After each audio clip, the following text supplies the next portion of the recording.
안녕하세요. 오늘은 일본 돋보기, 일본 문화와 역사를 만나는 시간입니다. 저는 유튜브 방송을 처음으로 시작하면서도 말씀드렸지만 많은 제일동포들의 마음을 담아서 미래지향적 한일관계를 꿈을 꾸면서 시작했습니다. 그런데 한일관계가 자주 비극거리다 보니 친일파란 한문 그 자체의 의미는 좋지만 일본을 칭찬하면 왠지 신경 쓰입니다. 우리로서는 용서할 수 없는 식민지 역사를 가지고 있어서이겠죠. 친미도 있고 친중도 있고 친북도 있지만 유독 친일이라는 말이 친일파라고 너무 악용되어지고 있지 않나를 걱정하고 있습니다. 오랜 역사의 중국에 의한 큰 피해나 6.25에 대한 사망자 숫자는 굳이 여기서 이야기를 않겠습니다. 그러나 왠지 일본을 칭찬하면 나쁜 의도를 가지고 공격해 올 것을 염려해야 되는 대한민국이 된 것이 아닐까 생각하게 되기도 합니다. 오늘은 일본인에게 참 감사를 할 일이 있습니다.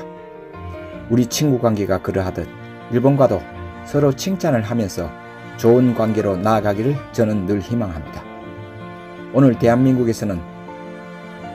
대한민국에서는 일본 국가를 대신해서 사과의 메시지를 전하는 한국 거주 일본분들, 한국의 문화를 칭찬하는 한류 팬들을 자주 볼 수 있게 함께 기뻐합니다.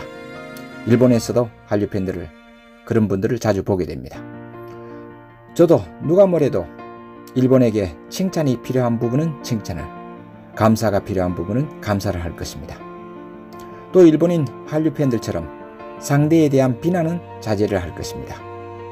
이것이 바른 한일 관계로 가는 길임을 절대 믿기 때문입니다. 공자님이 위정편에서 자로에게 한 말이 생각납니다. 제가 흉내를 내볼까요? 자로야, 지가 무엇인지 가르쳐주마. 아는 것을 안다가 하고 모르는 것을 모른다 하는 것이 이것이 곧 진이라.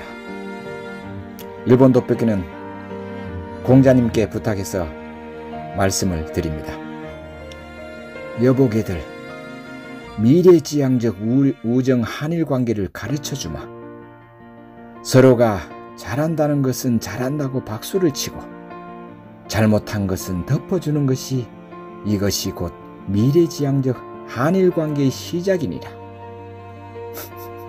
제 흉내가 그럴듯한가요? 일본에 대한 칭찬 방송을 들으면 알레르기 반응을 보이시는 분들은 듣지 않으시면 좋겠습니다.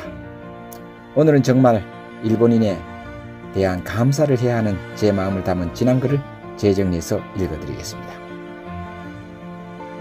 제목, 나도 때로는 진심으로 일본인에 감사할 일이 있다. 어떻게 들리시는지요? 북에서 떠내려온 선박 그리고 유골에 대한 이야기입니다. 여기에 매일 공양을 드리는 스님께 감사를 드린다는 내용입니다.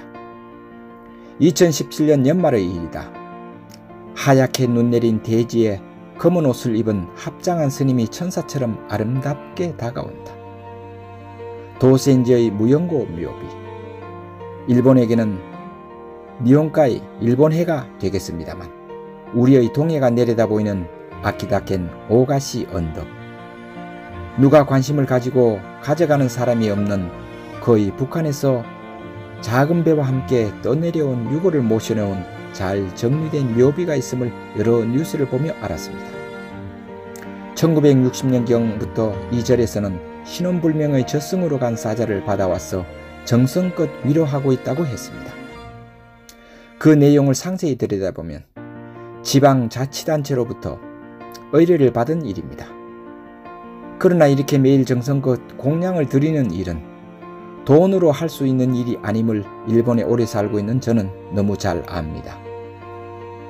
일본인의 입장에서 보면 마치 한국 국가가 관리하는 경기도 파주시에 있는 적군묘지 마냥 느껴진다고도 합니다. 파주의 적군묘지에 중국인들은 와서 잘 보관해준 한국 정부에 감사를 드리며 한 줌의 흙으로 된 영혼을 모셔갔으나 북한 병사들은 아직도 묻혀 있습니다. 거기에는 그 어떤 종교단체가 매일 공양을 드리지 않는 것으로 알고 있습니다. 북에서 떠내려온 썸박과 유골에 대한 일본 불교 스님의 매일같이 드리는 공양.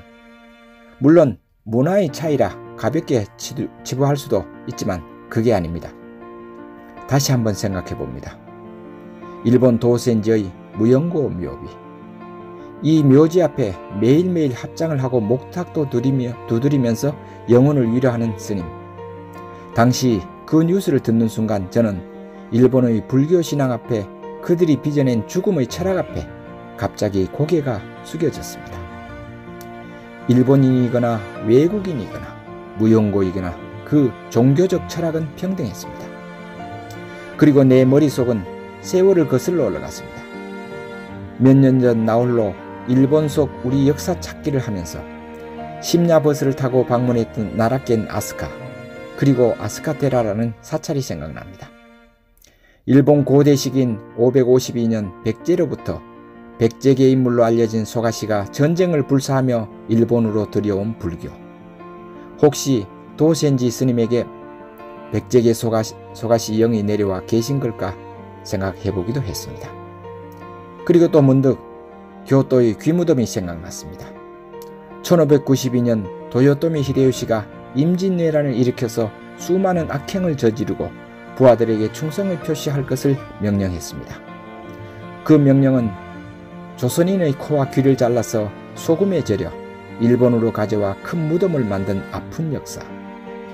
이야기가 격가지로 나가 전혀 다른 내용이지만 일본인들의 민간신앙 속에는 죽은 자의 유골 등을 함부로 하지 않고 보관했다가 제를 지내준다는 사실에 몹시 놀랐습니다.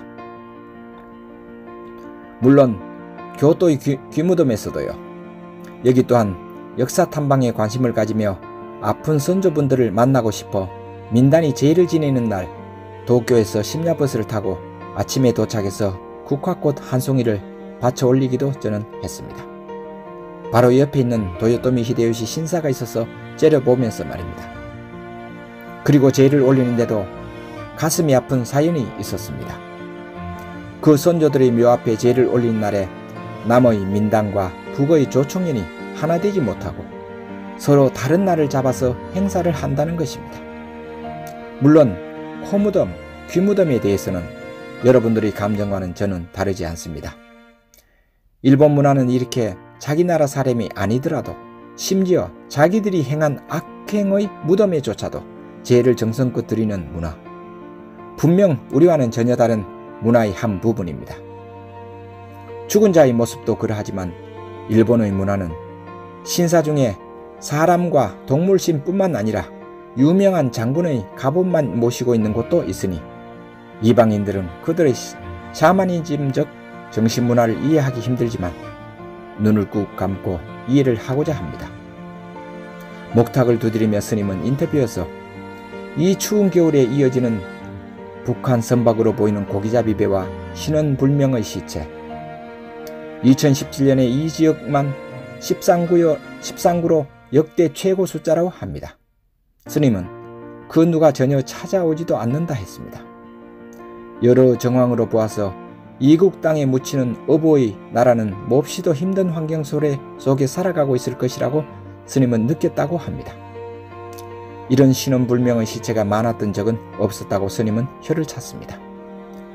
나는 혹시나 그 선박의 시체가 일본 바닷가를 떠돌고 있을 영혼이 1960년대 북성선을 타고 떠났던 제일교포였나 하고 이국 땅에 오래 머물고 있는 중년 남자의 생각이 걸음을 멈추었습니다. 망경봉호로 연상되어지는 북송선.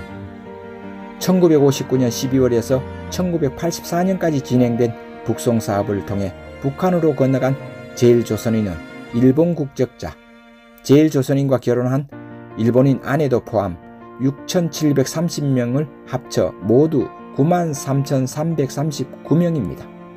일본 적십자사 본사의 외사부 자료입니다. 북한 지도부는 하부 조직 조총련은 지상천국을 외치며 망경봉호로 망량의 한을 가진 제일교포들을 유혹하며 북송을 시켰습니다. 민단은 너무나 명백한 북한 지옥 현실을 알기에 조직적으로 북송선을 타려는 교포들에게 목이 쉬도록 설득했지만 대부분 실패했습니다. 일본 정부는 눈을 감았습니다. 다만 일본 정부는 골치 아픈 제1교포의 숫자를 줄이는 데만 혈안이 되어서 북한 적십자사와 맺은 약속이라며 적극 협조했습니다. 일본 언론도 북한의 지옥 상황 정보를 흘리지 않으며 한쪽 눈을 감았습니다.